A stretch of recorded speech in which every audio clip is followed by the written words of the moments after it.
From the Presidential Palace, Manila, Dateline Malacañang.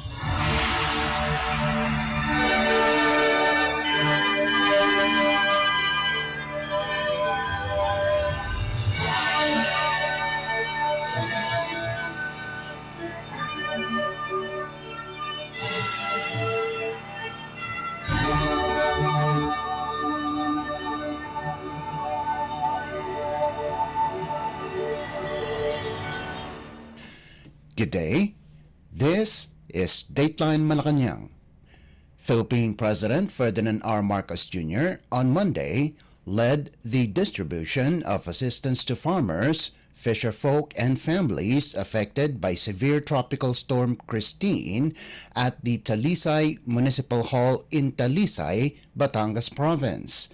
The President handed over financial aid to 10 select beneficiaries from the municipalities of Talisay and Agoncillo. He also turned over a check worth 10 million pesos from the Office of the President or OP to the municipalities of Talisay, Agoncillo, Lemery, Cuenca, and Balete. Earlier, the Chief Executive declared November 4th as a day of national mourning for the victims of Christine through Proclamation No. 728 series of 2024. President Marcos also attended a mass and blessing ceremony to support the bereaved families.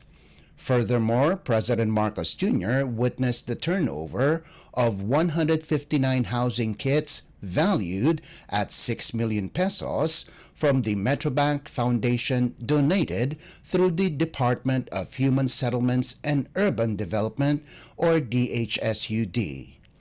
Let us listen to the speech of Philippine President Ferdinand R. Marcos Jr. during the event. Nais ko pong ipaabot ang aming taus-pusong pakikiramay sa bawat Pilipinong naapektuhan ng Bagyong Christine.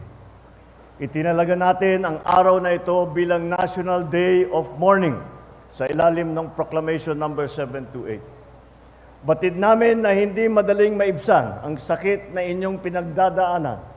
Ngunit umaasa kami na sa suportang handog namin ngayon, kayo ay makapagsimula muli. Mula sa tanggapan ng Pangulo, magkakaloob tayo ng 60 milyong piso na tulong na ipapamahagi ng DSWD para sa munisipalidad ng Batangas, kasama na rito ang mga munisipalidad ng Batangas, kasama na rito ang Talisay, na lubhang naapektuhan ng Bagyong Christine. Makakatanggap po ng tigsa 10,000 piso ang mga piling magsasaka at mangingisda na labis na tinamaan ng bagyong ito. Layunin natin na hindi na maulit ang pagkawala ng buhay dahil sa kalamidad. Totoo na mas matindi ang mga bagyo ngayon. Mas malawak, mas malakas, mas mabilis ang pagbabago. Kaya iniulit ko ang mga kautusan sa mga ahensya ng pamahalaan. Una, inaatasan ko ang DOST na pagbutihin ang kanilang warning system upang makapagbigay ng napapanahong babala sa mga panganib dulot ng mga bagyo. Inatasan ko na rin ang DOST at DLG na siguruhin ang tama at maayos na komunikasyon sa mga lokal na pamahalaan upang maging handa naman sila pagparating ang kalamidad. Patuloy din ang programa ng DILG ng Operation Listo na ang layon ay palakasin ang disaster preparedness ng ating mga LGU para sa paghahanda, pagtugon at pagsusubaybay sa mga sakuna. Upang maiwasan ang pagbaha, lalo na sa mga mabababang lugar, pinag-utusan na natin ang NIA, DOE, DNR at MWSS na unti-untiin ang pagbabawas ng tubig mula sa ating mga dam bago pa man dumating ang bagyo. Ang NDRRMC at iba pang ahensya ng pamahalaan ay naatasan na rin na suriin ang kanilang mga pamamaraan sa ilalim ng disaster response upang mas mabilis tayo makapaghatid ng tulong sa mga naapektuhang pamayanan. Ang DPWH ay tinagubilinan natin na pagbutihin ang slope protection design ng ating mga kalsada at tulay nang matiyak na ito ay angkop sa pagbabago na klima. Ang administrasyon po ay pinagsisikapang matapos ang Taal Lake Circumferential Road para sa mabilis na biyahe sa bayan ng Talisay, Agoncillo at Laurel. Bukod pa rito, ay mayroon din proyekto ang gobyerno na magkokonekta sa munisipalidad ng Lobo at San Juan. Dahil sa matinding pagbago-bagong panahon, ang ating infrastruktura ay dapat masigurong ligtas at angkop sa gitna ng unos at iba pang sakuna. Kaya inaatasan ko na siguruhin ng DPWH na hindi lang ito matatapos sa inaasahang oras, kundi matibay at kalidad din. Kaugnay nito, ang DTI naman ay kailangan suriin at tiyaking maayos ang magagandang klase ng mga materyales at ibang instrumentong gagamitin para sa mga proyektong ito. Bukod sa paggunita, nawa ang araw na ito ay magsilbi na hudyat na pagkakaisa para sa mas matibay na mga infrastruktura at mga programang inuuna ang buhay at dignidad ng bawat Pilipino. Kanina ay namahagi rin po tayo ng mga kagamitan para sa pagpapatayo ng bahay na galing sa donasyon ng Metrobank. Maraming salamat sa inyong tulong. Sa puntong ito, nais kong pasalamatan ang pribadong sektor, kasama na dyan ang Metrobank, mga kawani ng pamahalaan, mga volunteer, mga first responder na nag-alay ng kanilang kakayahan upang makatulong sa ating mga kababayan. Patuloy nating pagtitibayan ang diwa ng bayanihan tungo sa isang bagong Pilipinas na handa sa lahat ng pagsubok. You just heard Philippine President Ferdinand R. Marcos Jr. Dateline Malacañang. Philippine President Ferdinand R. Marcos Jr. on Monday led another distribution of presidential assistance to farmers, fisherfolk, and families affected by severe tropical storm Christine in the municipality of Laurel in Batangas Province. To aid recovery in affected communities, the Office of the President, or OP, distributed financial assistance worth 10,000 pesos each to 10 select farmers and fishermen from the municipality of Laurel, as well as a check amounting to 10 million pesos for the said area. In addition to the assistance provided by the national government, President Marcos Jr. led the turnover of 200 kits containing housing materials donated by the Metrobank Foundation. Before the main program, the chief executive inspected the Bayuyungan Bridge, a critical structure connecting various villages to the town affected by a landslide during Christine. The inspection aims to assess the damage and discuss the plan for a sturdy reconstruction that can withstand powerful storms. Let us listen to the speech of Philippine President Ferdinand R. Marcos Jr. during the event. Kami po ay nakikiisa sa inyong lahat na naapektuhan ng bagyong Christine. Kaya ngayong araw, idineklara natin sa ilalim ng Proclamation number 728, ito ngayon ay National Day of Mourning. Alam po namin na hindi sapat ang mga salita upang maibsan ang sakit na pinagdadaanan ninyo. Makakaasa kayo na ang pamahalaan ay patuloy na kabalikat ninyo sa pag-ahon mula sa hamong ito. Ang tanggapan ng Pangulo sa pamamagitan ng DSWD ay magbabahagi ng 60 milyong piso na tulong sa 6 na munisipalidad ng Batangas kasama ang bayan ng Laurel. Maghahandog po tayo ng tigsa 10,000 piso sa mga piling mangingisda at magsasaka para kayo ay makapagsimulang muli. Sapagkat ang bayan ninyo ay nasa tabi ng lawa ng Taal, maraming mga mangingisda at mga manggagawa sa aquaculture ang naging biktima ng Christine. Huwag po kayong mag-aalala may angkop na tulong na inahanda sa inyo ang DA na agarang ding ipapadala.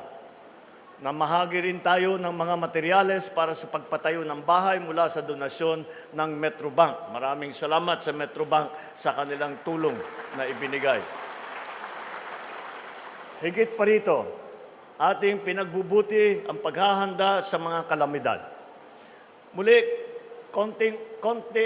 kong uulitin sa mga ahensya ng pamahalaan, pag-ibayuhin ang paghahanda laban sa baha at sa landslide. Inatasan natin ang DOST na pagbutihin ang kanilang mga warning system. Nagbibigay na tagubilin na rin ako sa mga ahensya na gawing standard operating procedure na ang mga dahan-dahan na pagpapalabas ng tubig mula sa mga dam bago pa man dumating ang bagyo nang maiwasan ang matinding pagbaha.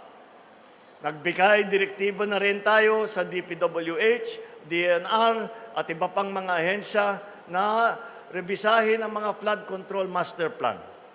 Ito ay upang kayanin ng mga infrastruktura natin ang matinding pagbaha na nangyari kada 100 taon, ngunit ngayon ay nagiging mas madalas na.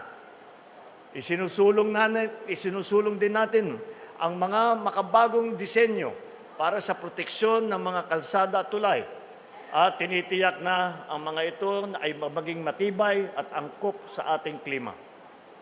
Ang administrasyong ito ay patuloy din na nagsisikap na mapadali ang sistema at mabigyan ng access ang LGU sa mga pondo, kagaya ng NDRMC Fund, para makabawi at mapaayos ang mga nasirang kagamitan, pasilidad o hanapbuhay na dulot ng likas ng sakuna.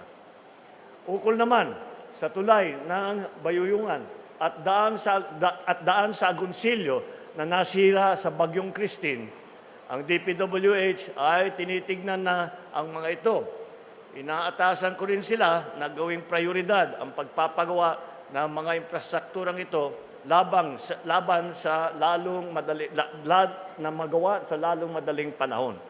Ang plano ng DPWH para may dadaanan habang habang inaayos yung tulay ninyo, ay maglalagay sa tabi ng tulay, maglalagay po tayo ng spillway para kahit papano may madaanan kayo hanggat matapos namin ayusin ang tulay. Pagsisikapin natin ang pagbangon ng Batangas.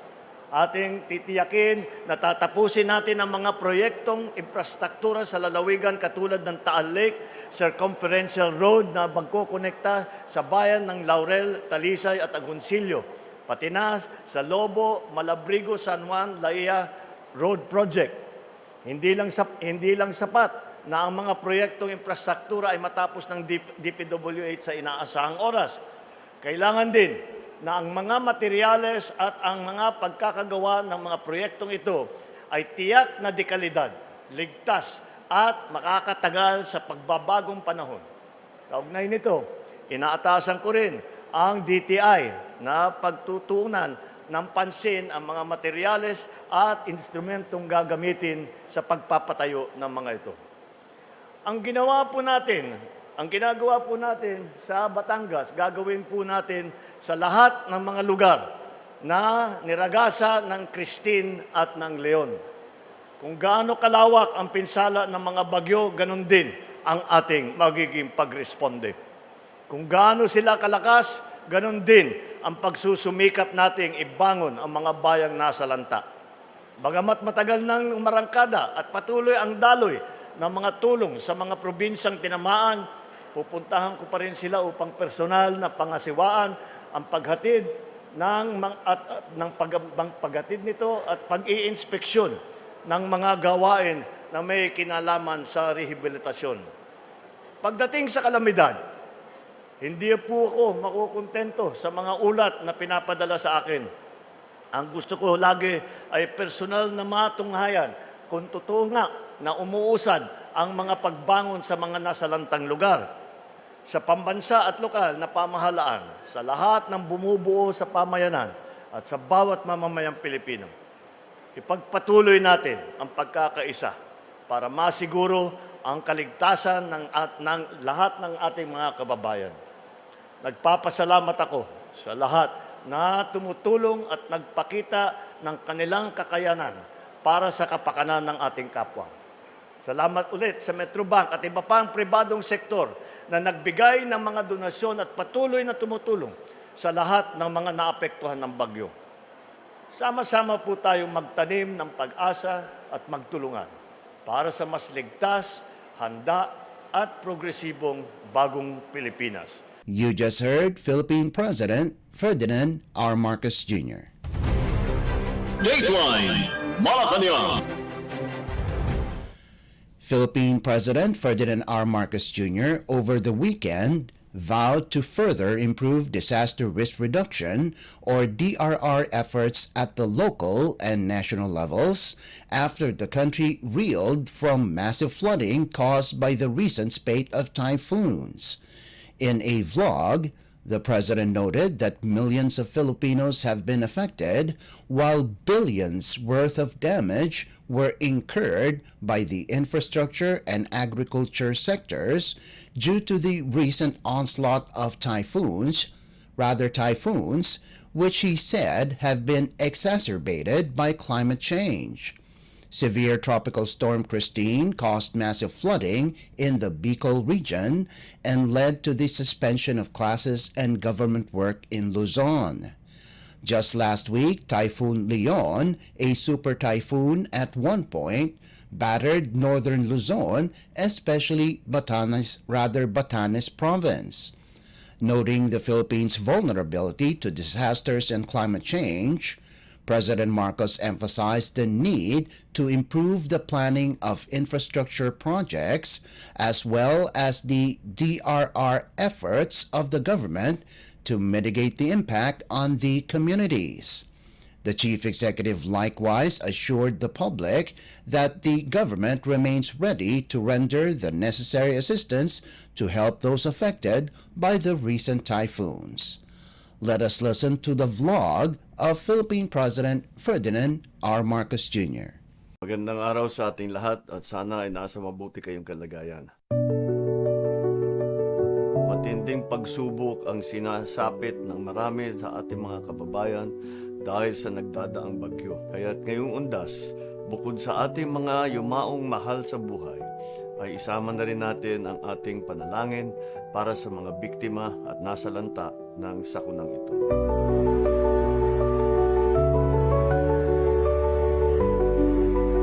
Milyong-milyong individual at pamilya ang naaapektuhan ng nagdaang bagyo. Mahigit 100 ang naitalang namatay at may ilan pa ring nawawala at pinaghahanap pa. Bilyong-bilyong halaga naman ng agrikultura at infrastruktura ang napinsala.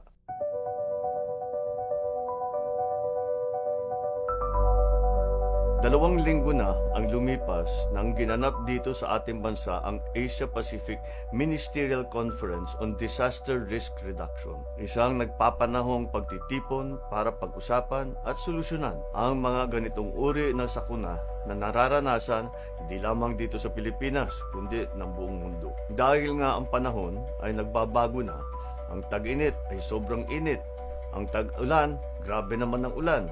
Record-breaking rainfall, ika nga, talagang extreme weather conditions. May mga lugar na hindi pa binabaha kahit kailan, pero lumulubog na ngayon. Sa maikli at mabilis na panahon, tumataas kaagad ang tubig dahil sa bigat ng pagbuhos ng ulan. At ang mga dating mga flood control systems ay na-overwhelmed. Kung maalala ninyo ang Undoy, ang bumagsak na ulan dito sa Christine ay halos doble nung bumagsak nung Undoy. Kaya't na-overwhelm ang ating mga flood control. Kaya naman, maraming pagbabago sa pagpaplano ng mga infrastruktura na pinapatayo natin, yun ang mga kailangan gawin.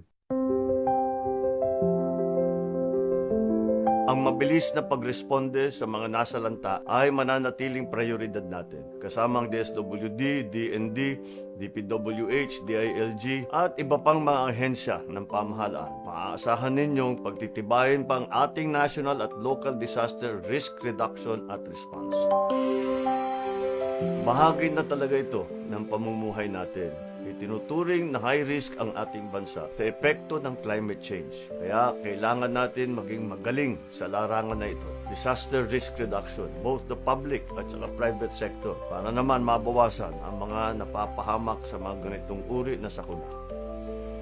Mabuti naman, ngunit napuno kagad. Hindi na evacuation area ang pinaglalagyan ng mga tao, lalo na sa Naga City kung saan ako nakapunta. Kung saan saang building, yun na nga, City Hall nga ng Naga, puno na dahil doon na nila yung mga evacuees. Ang naging problema talaga sa Bicol ay ang tagal bumaba ng tubig. Natagalan tayo na makapasok hanggat nagkaroon tayo ng mga rubber boat dahil yung truck hindi pa kaya pumasok. Yung mga relief goods, pagdala ng mga tao sa evacuation center, ginawa na yung rubber boat na ang ginamit namin. May mga nagre-react dahil daw kahit balwarte ng ating katunggali noong eleksyon ay pinupuntahan ko. Nandun ang bagyo. Ang bagyo hindi nangingilala ng eleksyon. Kaya kung saan na may problema, kung saan ang nangangailangan ng tulong, doon tayo pupunta.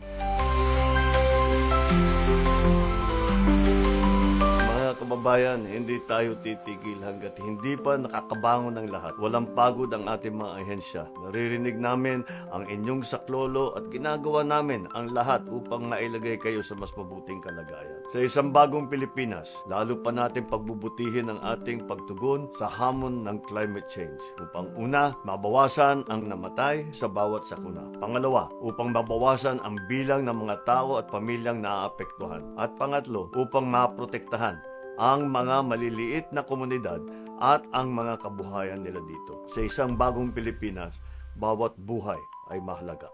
You just heard Philippine President Ferdinand R. Marcos Jr. Dateline Malacañang. Philippine President Ferdinand R. Marcos Jr. has signed into law 11 measures creating additional court branches in various parts of the country. Copies of the new laws were released by Malacañang on Sunday.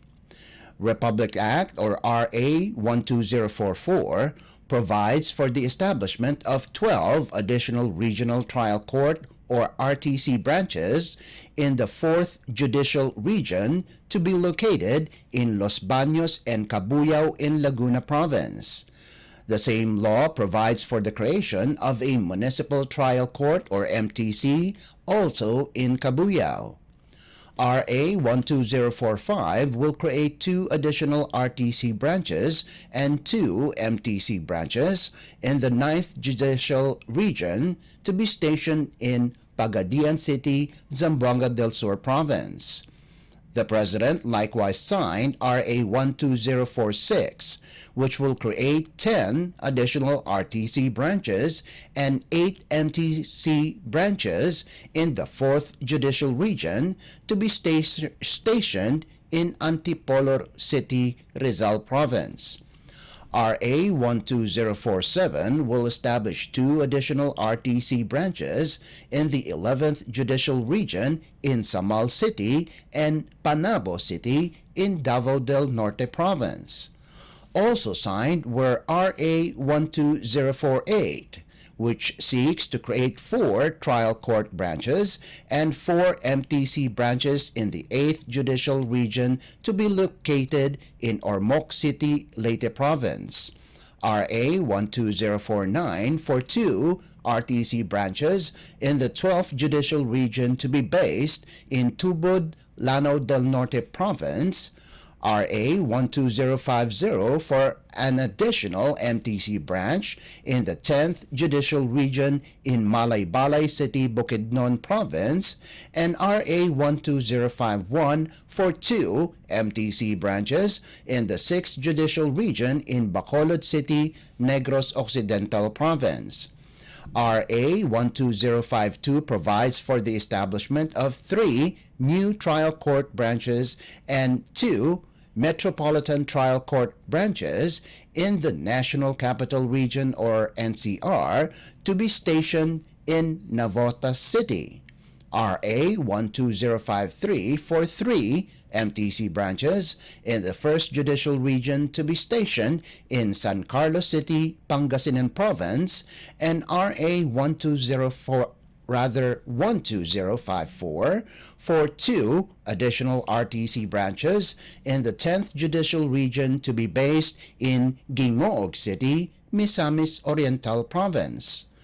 Also released to the media were copies of RA 12056, or an act upgrading the Basilan General Hospital in Isabela City, Basilan Province into a Level 3 hospital to be known as the Basilan Medical Center, and RA 12061, which establishes a multi-species marine hatchery in the Tabina town in the province of Zamboanga del Sur.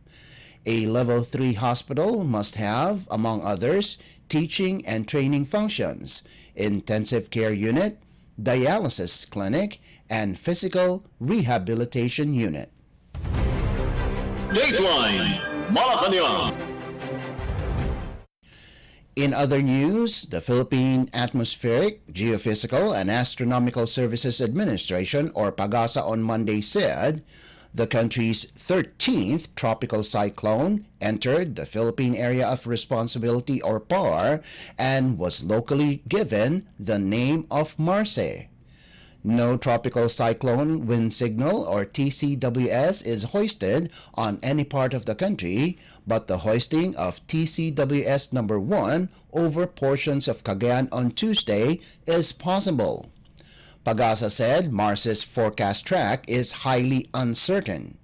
The cyclone could either move west toward extreme northern Luzon or mainland Luzon, or move erratically over the Philippine Sea east of extreme northern Luzon. The Weather Bureau said a westward shift in track is likely within the next 24 hours due to the high-pressure area north of Marce. If this happens, Pagasa added, the landfall scenario may change from Babuyan Islands down to Isabela area.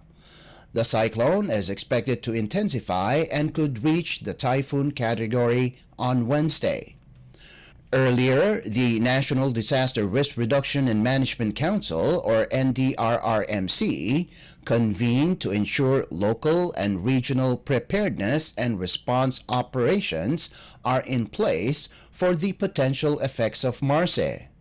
Department of National Defense, or DND Secretary Gilberto Chodoro Jr., who also serves as the chair of the NDRRMC, led the meeting with key officials from the Office of Civil Defense, or OCD, including Civil Defense Administrator Undersecretary Ariel Nepomuceno, Assistant Secretary Bernardo Rafaelito Alejandro IV, and Assistant Secretary Jacqueline Joy Casipit. The DND, OCD, and other member agencies of the NDRRMC are closely monitoring the situation and are enforcing all necessary preparations to mitigate risks and ensure community safety in anticipation of the weather disturbance.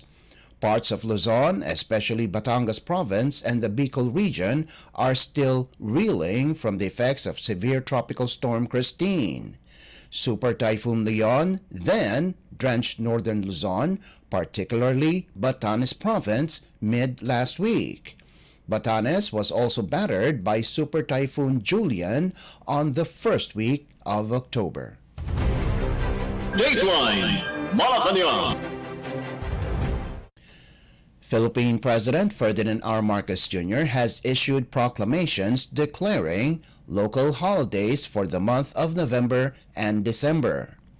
The declaration of special non-working days was contained in Proclamation numbers 711 up to 721, signed by the President on October 22nd, and Proclamations number 725 and 726, inked on October 28th. Proclamation 711 declares a holiday in the city of Valenzuela on November 12th to celebrate its 401st founding anniversary. Proclamation 712 also declares a holiday in the province of Oriental Mindoro on November 15th for its 74th founding anniversary. Proclamation 713 was issued to declare a special non-working holiday in the city of Palayan, Nueva Ecija Province on November 22nd to allow its residents to join the annual festival of Thanksgiving for a bountiful harvest. Another holiday was declared in the same town on December 5th through Proclamation 714 to celebrate its 59th founding anniversary. A special non-working day was also declared in the municipalities of Itogon and Tublay in Benguet Province on November 22nd to celebrate the two towns' respective founding anniversaries based on Proclamations 715 and 716. Under Proclamation 717, a holiday was declared in Benguet Province to mark its 124th founding anniversary. Proclamation 718, meanwhile, was issued to declare a holiday in Maragusan, Davao de Oro Province on November 25th to mark the celebration of the Araw ng Maragusan. A similar declaration was made for Dasmariñas City, Cavite Province on November 26 through Proclamation 719 to celebrate its founding anniversary. President Marcos also declared November 28th a special non-working day in Sarangani Province through Proclamation 720 for its 32nd founding anniversary and the 22nd Munato Festival. According to Proclamation 721, November 28th is a special non-working day in Piñan, Zamboanga del Norte Province to celebrate its 73rd founding anniversary. November 8th was also declared a special non-working day in Tanay, Rizal Province to allow its residents to enjoy the 14th Hane Festival according to Proclamation 725. Proclamation 726 declares November 15th a special non-working day in Borongan, Eastern Samar Province to honor the 154th anniversary of Eugenio Daza. Born in Borongan, Eastern Samar on November 15th, 1870, Daza was the overall commander of the revolutionary forces in the province during the Philippine War against the United States and represented the 3rd District of Damar in the Philippine Assembly from 1907 to 1909. Dateline Malacañang. In recognition of Filipino architects' contributions to the country, Philippine President Ferdinand R. Marcos Jr. has declared December as Philippine Architecture Festival National Architecture Month. Under Proclamation 724, inked by the President on October 28th, President Marcos ordered the Board of Architecture under the Professional Regulation Commission or PRC to lead the observance of the Philippine Architecture Festival National Architecture Month in coordination with accredited architectural organizations. In 1971, Proclamation 934 was issued to declare the second week of December as Architecture Week to draw attention to the invaluable contribution of architects towards planned urban growth, environmental planning, and overall social progress. Proclamation 934 also acknowledges architects' contribution to the systematic and well-planned development of urban centers, parks, cultural and art centers, and modern trends in construction. The Chief Executive cited the need to amend Proclamation 934 and sign Proclamation 724, which extends the observance of the Architecture Week to a month-long celebration to provide an extensive platform to promote the discipline, recognize the contributions of Filipino architects, and highlight architecture's role in urban planning, sustainability, and social progress. All government agencies and instrumentalities, including government-owned or controlled corporations or GOCCs, and state universities and colleges, are enjoined to participate in the month-long celebration. All local government units or LGUs, non-government organizations, professional associations, and the private sector are encouraged to participate in the annual celebration. Dateline Malacañang.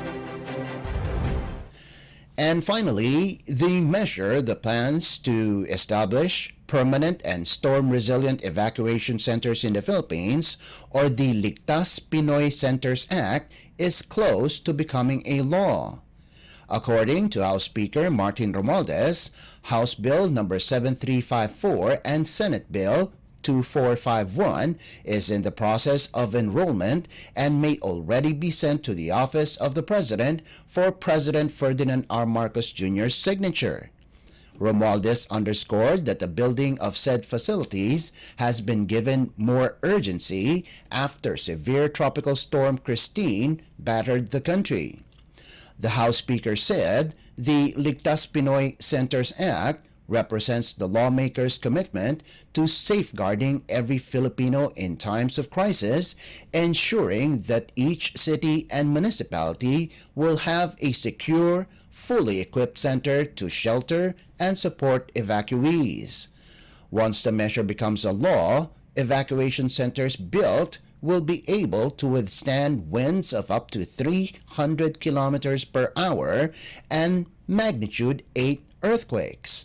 The Department of Public Works and Highways, or DPWH, will lead in the construction as stated in the National Building Code in collaboration with the National Disaster Risk Reduction and Management Council, or NDRRMC, and local government units, or LGUs.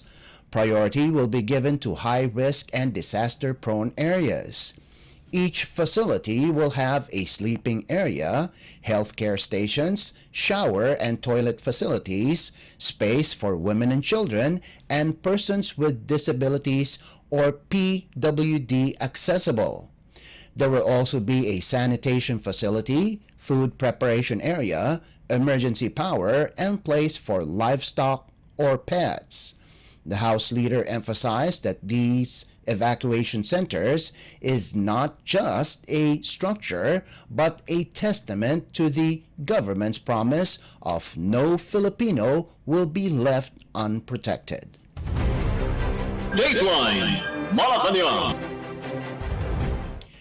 Before we conclude our program, Radyo Pilipinas World Service of the Presidential Broadcast Service is heard over the following shortwave frequencies: 15.640 MHz, 17.820 MHz, and 12.010 MHz. You can also visit our Facebook page and YouTube channel at Radyo Pilipinas World Service.